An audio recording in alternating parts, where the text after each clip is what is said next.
মাঠে ফিরেই মেসি আবারও প্রমাণ করলেন কেন তিনি এখনো বিশ্বের অন্যতম সেরা ফুটবলার। গত বুধবার রাতে লিগস কাপে আটলাসের বিপক্ষে মাঠে নামেন লিওনেল মেসি। ম্যাচে দুটি দুর্দান্ত অ্যাসিস্ট, যার একটি ছিল একেবারে স্টপেজ টাইমে, আর সেই গোলেই নাটকীয়ভাবে জয় তুলে নেয় ইন্টার মায়ামি 2-1 ব্যবধানে।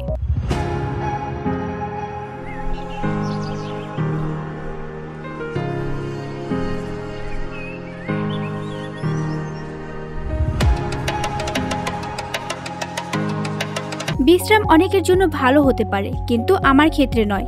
আমি খেললেই ছন্দ পাই। ম্যাচ শেষে এসব কথা বলেন লিওনেল মেসি। তিনি আরো বলেন, প্রথমার্ধে কিছুটা কঠিন ছিল, গরম এবং আগের ম্যাচ না খেলার কারণে। তবে জয়টাই ছিল সবচেয়ে গুরুত্বপূর্ণ।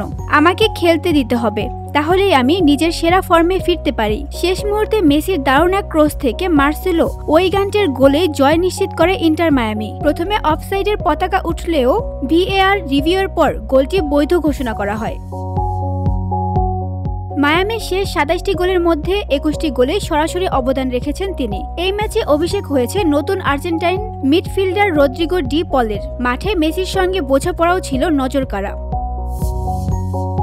মায়ামির সামনে এখন লিগস কাপ গ্রুপ পর্বে আরও দুটি চ্যালেঞ্জ, নেকাক্সা এবং পুমাসের বিপক্ষে। মেসি জানিয়ে দিলেন, মেক্সিকান দলগুলোর বিপক্ষে খেলা সবসময় চ্যালেঞ্জিং, তবে আমরা লড়াই করব, কারণ ট্রফি জয়ের সুযোগ এখনো আছে।